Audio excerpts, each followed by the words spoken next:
इस इवेंट का total price pool है $70 मिलियन। ऐसी चीज गेमिंग जिसके बारे में हर कोई बोलता था यह तो वेस्ट ऑफ टाइम है, first ever video professional game player के रूप में भी जानते हैं। पूरे एशिया को फाइनेंशियल क्राइसिस का सामना करना पड़ता है, लेकिन ये क्राइसिस स्पेशली साउथ कोरिया के ई स्पोर्ट्स को एक नेक्स्ट लेवल पे ले जाने वाला था। रिकॉग्निशन भी इन्हीं को मिलती है, फेम भी इन्हीं को मिलता है और अवार्ड शो में अवार्ड भी इन्हीं को दिया जाता है।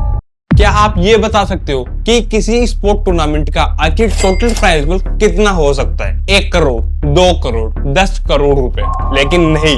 7 जुलाई 2025 से सऊदी अरेबिया के रियाद में एक इवेंट होस्ट किया जाएगा और इस इवेंट का टोटल प्राइज पूल है $70 मिलियन, लगभग 600 करोड़ रुपए। इसको कंपेयर करें आईपीएल 2025 की प्राइज मनी से, तो आईपीएल 2025 के टॉप 4 टीम को टोटल प्राइज पूल मिला था वो था 46.5 करोड़ रुपए। आईपीएल प्राइज मनी से भी लगभग 13 गुना ज्यादा प्राइज पूल केवल एक इस इवेंट के लिए। और इस इवेंट का नाम है ई स्पोर्ट वर्ल्ड कप, लिटरली एक वर्ल्ड कप। और ये कोई ऐसा वैसा वर्ल्ड कप नहीं है, ये है गेमिंग का world cup. They will march on to the semi-finals. एक ऐसी चीज गेमिंग जिसके बारे में हर कोई बोलता था यह तो वेस्ट ऑफ टाइम है, आज वही गेमिंग हर किसी की सोच बदल रही है। और सबसे कंट्रोवर्शियल चीज जो कहा जाता है गेमिंग के बारे में, स्पेशली इन इंडिया, कि क्या गेमिंग में कोई करियर बनाया भी जा सकता है? क्या गेमिंग को एक करियर की तरह हम देख भी सकते हैं? आइए चलिए चलते इन सभी सवालों के जवाब जानने के लिए आज के इस वीडियो में।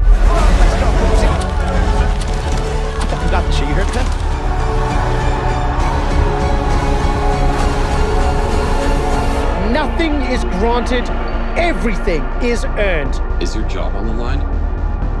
I believe it's on the line, as it should be. आप में से ज्यादातर लोगों के मन में ये डाउट होगा कि आखिर ये स्पोर्ट होता क्या है? क्या ये ट्रेडिशनल स्पोर्ट्स जैसे कि क्रिकेट या फुटबॉल की तरह है या फिर कुछ और है? दरअसल ई स्पोर्ट एक शॉर्ट टर्म है इलेक्ट्रॉनिक स्पोर्ट का। जैसे कि ट्रेडिशनल स्पोर्ट में 2 टीमें एक दूसरे से compete करती है एक मैच को जीतने के लिए, उसी तरह ई स्पोर्ट में भी कई टीमें या फिर इंडिविजुअल एक दूसरे से compete करते हैं एक मैच को जीतने के लिए। फर्क सिर्फ इतना सा है कि यह कोई फिजिकल गेम नहीं होता, यह एक ब्रेन बेस्ड गेम होता है। इसमें प्लेयर मोबाइल, कंसोल, कंप्यूटर का यूज करके वीडियो गेम्स खेलते हैं और उन वीडियो गेम्स में एक दूसरे से compete करते हैं। और यही छोटा सा फर्क ई स्पोर्ट्स को बाकी सभी ट्रेडिशनल स्पोर्ट्स से यूनिक बना देता है। जो लोग इस फील्ड में प्रोफेशनली गेम्स खेलते हैं उन्हें ई स्पोर्ट प्लेयर या फिर ई स्पोर्ट एथलीट बोला जाता है। अगर आपको अभी भी नहीं समझ आया तो ये वीडियो देखो, जिसमें कई मल्टीपल टीम्स एक दूसरे से कम्पीट कर रही है पबजी का एक मैच जीतने के लिए। और अगर आप ध्यान से देखोगे तो हर एक टीम में हर प्लेयर के पास एक मोबाइल डिवाइस होगा, जिस मोबाइल में वो लोग इस गेम को देख रहे हैं और इसी गेम को लाइव ब्रॉडकास्ट किया जा रहा है एक बड़ी स्क्रीन के ऊपर। 19 अक्टूबर 1972 की बात है जब स्टैनफोर्ड यूनिवर्सिटी एआई लेबोरेटरी में दुनिया का पहला e sport event intergalactic space war Olympic आयोजित किया जाता है। इस इवेंट में स्पेस वॉर नाम का एक गेम खेला गया था और जो टीम सबसे ज्यादा स्कोर करती वो टीम इस इवेंट को जीत जाती और इस इवेंट को जीतने वाली टीम का नाम था ब्रूस बोमगार्ड। इसके 2 साल बाद 1974 में एक वीडियो गेम कंपनी सेगा के द्वारा जापान में नेशनल लेवल पर ई स्पोर्ट चैंपियनशिप आयोजित की जाती है। इस चैंपियनशिप को जापान के 300 अलग अलग जगहों पे आयोजित किया गया था और उन जगहों में से जो टॉप 16 टीम थी उन्हें फाइनल के लिए चुना गया था। और आज हम इस इवेंट को जानते हैं सेगा टीवी गेम की जेनकोगो कॉन्टेस्ट के नाम से।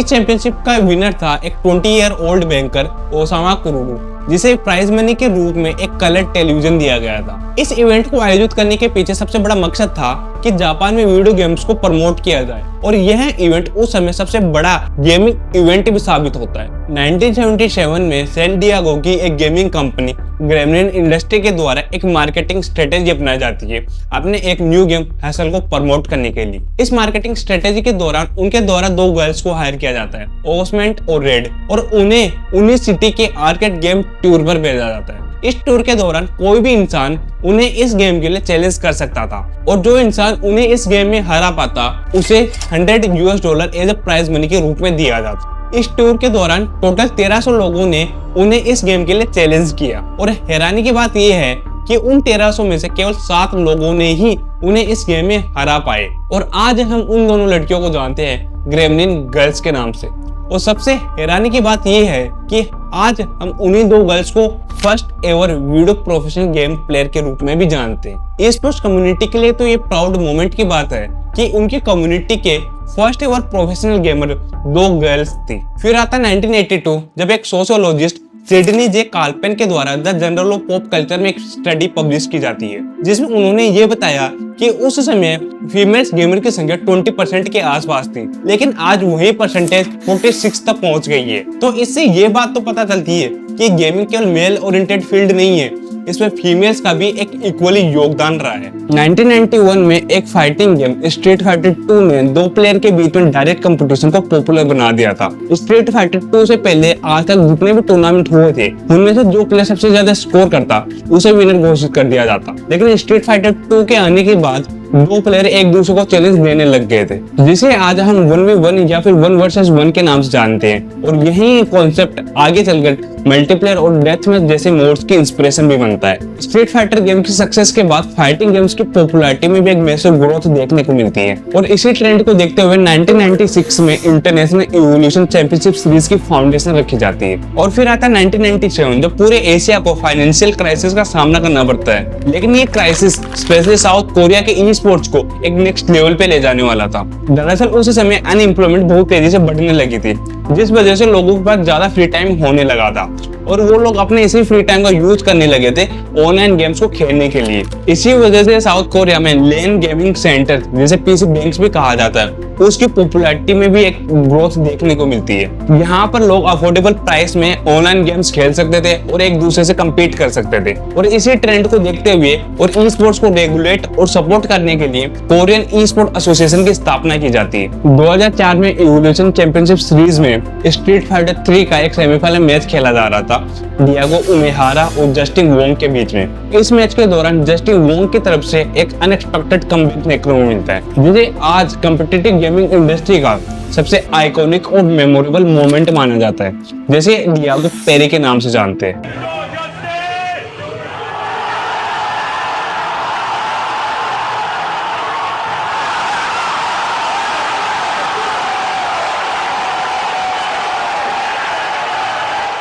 अर्ली 2000 ई स्पोर्ट्स के लिए एक ड्रीम मूवमेंट साबित होने वाला था, क्योंकि अब ई स्पोर्ट्स को घर घर तक पहुंचाने के लिए ई स्पोर्ट्स को टीवी पर भी टेलीकास्ट किया जाने लगा था। फिर आता 2010 जो ई स्पोर्ट्स के लिए एक एक्सपोनेंशियल ग्रोथ ईयर साबित होता है। इस समय व्यूअरशिप और प्राइस मनी दोनों में बहुत तेजी से ग्रोथ देखने को मिलती है। जहां 2000 में केवल 10 टूर्नामेंट हुआ करते थे, वहीं 2010 तक आते आते यही टूर्नामेंट की संख्या 250 प्लस हो गई थी। इसी दौर में हमें कुछ लीजेंडरी टूर्नामेंट्स भी देखने को मिलते हैं, world cyber games, Intel extreme masters और मेजर लीग गेमिंग। इसके बाद 2011 में एक नया स्ट्रीमिंग प्लेटफॉर्म ट्विच को लॉन्च किया जाता है, जो कि ई स्पोर्ट्स को एक नई ऊंचाइयों पर ले जाता है। ट्विच के आने के बाद अब हर कोई ई स्पोर्ट्स को घर बैठे देख सकता था और यहीं से ग्लोबल ई स्पोर्ट्स कल्चर की शुरुआत भी मानी जाती है। Day by day, month by month e sports की पॉपुलैरिटी बढ़ती चली गई और जो टूर्नामेंट पहले हजारों के इनाम में हुआ करते थे, अब उनका price pool millions of dollar तक पहुंच चुका था। ई स्पोर्ट्स की इसी बढ़ती हुई पॉपुलैरिटी की वजह से आज हमें ई स्पोर्ट्स वर्ल्ड कप जैसे बड़े बड़े टूर्नामेंट्स देखने को मिलते हैं, जिनकी प्राइस मनी ही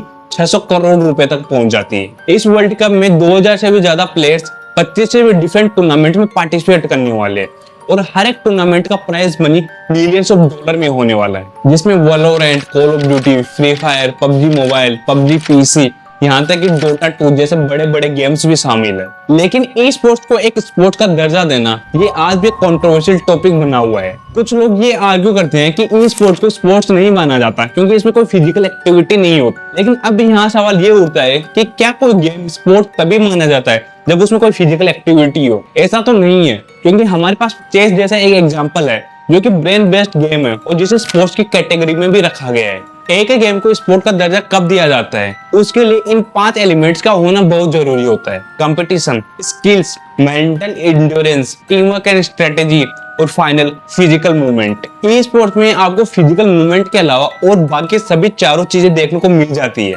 और अक्सर एक और आर्गुमेंट दिया जाता है कि गेमिंग तो एक एंटरटेनमेंट का साधन है, उसे स्पोर्ट्स की कैटेगरी में कैसे रखा जाता है। लेकिन अगर यही लॉजिक है तो फिर तो क्रिकेट को स्पोर्ट्स नहीं मानना चाहिए, क्योंकि ज्यादातर लोगों के लिए क्रिकेट एक एंटरटेनमेंट का साधन ही है। बहुत ही कम लोग होते हैं जो क्रिकेट को एज ए करियर परस्यू कर पाते हैं। लेकिन इसका मतलब ये तो नहीं है कि क्रिकेट को स्पोर्ट्स मानना बंद कर दिया जाए। ठीक उसी तरह गेमिंग केवल एंटरटेनमेंट का एक साधन नहीं है, उसमें भी हमें कंपटीशन, स्किल, स्ट्रेटेजी, ट्रेनिंग और टीम वर्क देखने को मिलता है, जो किसी भी ट्रेडिशनल स्पोर्ट्स की पहचान होते हैं। एंटरटेनमेंट किसी भी स्पोर्ट्स की क्वालिटी को कम नहीं करता, बल्कि वह उसे एक मास लेवल तक पहुंचाने का एक जरिया बन जाता है। इसलिए ये कहना है कि गेमिंग केवल एंटरटेनमेंट के लिए है, कोई स्पोर्ट्स नहीं, तो ये एक बहुत स्टूपिड आर्गुमेंट हो। इतना ही नहीं, अब तो इंटरनेशनल ओलंपिक कमेटी ने भी ई स्पोर्ट्स के लिए एक बहुत बड़ा कदम उठाया है। उन्होंने फैसला लिया है कि अब ई स्पोर्ट्स के लिए ओलंपिक लेवल कंपटीशन भी आयोजित किया जाएगा, जिसका फर्स्ट एडिशन 2027 में सऊदी अरेबिया में खेला जाएगा। यानी ई स्पोर्ट्स अब केवल एंटरटेनमेंट नहीं, बल्कि एक रिकॉग्नाइज्ड कॉम्पिटिटिव डिसिप्लिन भी बन चुका है। अगर इंटरनेशनल लेवल पर ई स्पोर्ट्स को लेकर इतने बड़े बड़े डिसीजन लिए जा रहे हैं, तो अब सवाल उठना लाजमी है, क्या ई स्पोर्ट्स में करियर अपॉर्चुनिटीज है भी या नहीं? क्या आप ई स्पोर्ट में अपना फ्यूचर बना भी सकते हो या नहीं? और इसका जवाब है यस, डेफिनेटली यस। ज्यादातर लोगों को लगता होगा कि ई स्पोर्ट में करियर बना ई स्पोर्ट प्लेयर के रूप में होता है, बट ऐसा नहीं है। ई स्पोर्ट्स में ई स्पोर्ट प्लेयर के अलावा भी कई और इम्पोर्टेंट रोल्स होते हैं, जैसे कि e sport coaches, e sport consultant, content creator, caster, team manager और यहाँ तक कि सोशल मीडिया मैनेजर या फिर इवेंट कोऑर्डिनेटर भी होते हैं। ये सारे रोल्स मिलकर एक पूरी ई स्पोर्ट इकोसिस्टम को बनाते हैं। अगर बात करें पैसों की, तो एक league of legend E sport player की सैलरी करीब $75,000 से लेकर $3 लाख तक सालाना हो सकती है, और ये अमाउंट गेम प्लेयर की स्किल और पॉपुलैरिटी के हिसाब से बढ़ भी सकती है। इसके अलावा player sponsorship, merchandise, tournament winnings और स्ट्रीमिंग कंटेंट क्रिएशन से भी अच्छी कमाई करते हैं। वही ई स्पोर्ट कोचेस और कास्टर की सैलरी भी $40,000 से लेकर $2 लाख सालाना तक हो सकती है। ये तो इंटरनेशनल प्लेयर्स की सैलरी की बात हुई। जहाँ तक इंडिया की बात है, तो यहाँ भी एक ई स्पोर्ट प्लेयर को डिसेंट सैलरी मिलती है। 8-बिट और एसएटी व्यूअल के फाउंडर एनिमस अग्रवाल उफ ठग ने बताया कि एक एंट्री लेवल ई स्पोर्ट प्लेयर की प्रति माह सैलरी 40,000 से 75,000 तक हो सकती है, और वही टॉप रेटेड ई स्पोर्ट प्लेयर 1 लाख से 1.5 लाख तक कमा सकते हैं। एनिमस ने यह भी बताया कि एक गेमिंग स्ट्रीमर जिसके YouTube पर 1 मिलियन सब्सक्राइबर है, वो सालाना 1 करोड़ तक कमा सकता है।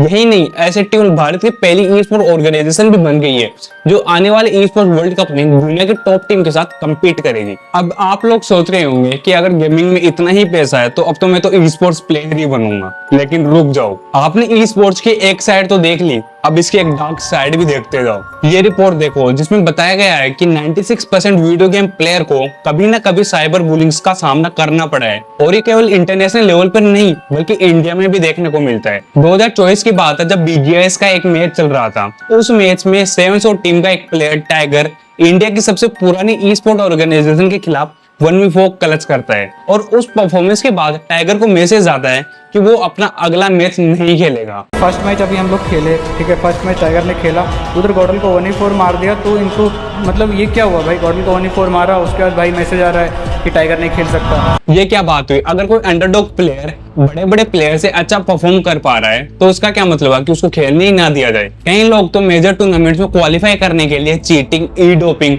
और मैच फिक्सिंग जैसे इलीगल तरीकों का भी यूज करते हैं। 2021 की एक न्यूज है, एक 16 साल का लड़का अपने पेरेंट्स के अकाउंट से PUBG गेम में 10 लाख रुपए खर्च कर देता है। कई ई स्पोर्ट्स प्लेयर को तो टूर्नामेंट जीतने के बाद प्राइज मनी भी नहीं मिल पाती है।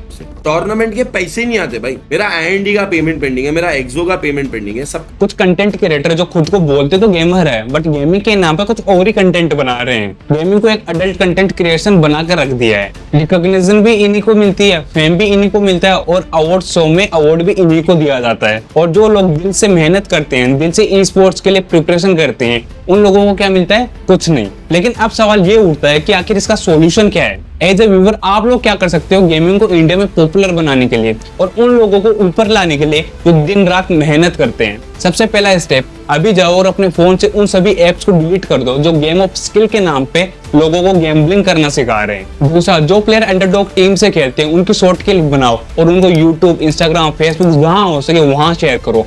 इसके 2 फायदे होंगे। एक फायदा तो ये होगा कि लोगों को अवेयरनेस मिलेगी कि ई स्पोर्ट जैसी भी कोई एक इंडस्ट्री एग्जिस्ट करती है, और दूसरा, उन लोगों को ज्यादा पॉपुलैरिटी मिल पाएगी जो अंडरडॉग टीम से खेलते हैं। और जो लोग गेमिंग के नाम पे गंदगी फैला रहे हैं, आज ही उनको अनफॉलो करो और अनसब्सक्राइब करो। तीसरा, अगर आप भी ई स्पोर्ट्स में जाना चाहते हो तो कभी भी अपनी एजुकेशन को नेग्लेक्ट मत करना। मैंने कई लोगों को देखा है जो ई स्पोर्ट्स के चक्कर में अपनी स्टडी को साइडलाइन कर देते हैं और 2-3 साल बाद उनको रियलाइज होता है कि वो ना गेमिंग में कुछ कर पाए और ना स्टडी में कुछ कर पाए। गेमिंग को एक साइड हॉबी की तरह लो, उसमें धीरे धीरे ग्रो करो, लेकिन इसके साथ साथ एजुकेशन को हमेशा टॉप प्रायोरिटी पे रखो। जब आपको लगे कि आप गेमिंग से डिसेंट मनी जनरेट कर पा रहे हो तो आप अपनी प्रायोरिटीज को धीरे धीरे एडजस्ट कर सकते हो। ये अप्रोच केवल गेमिंग में नहीं बल्कि हर फील्ड में काम करती है। एजुकेशन को हमेशा टॉप प्रायोरिटी पे रखो, क्योंकि एजुकेशन एक ऐसी चीज है जो आपके लिए एक बैकअप का काम करती है। इंडिया में गेमिंग को एक बेटर वे में रेगुलेट करने की बहुत जरूरत है। गेमिंग दुनिया के सामने दूसरा IPL बनने की पोटेंशियल रखता है। आई होप आपको ये वीडियो इन्फॉर्मेटिव लगा होगा। इस वीडियो को लाइक एंड ज्यादा से ज्यादा लोगों के साथ शेयर जरूर करें और इस चैनल को सब्सक्राइब भी जरूर करना। Thank you.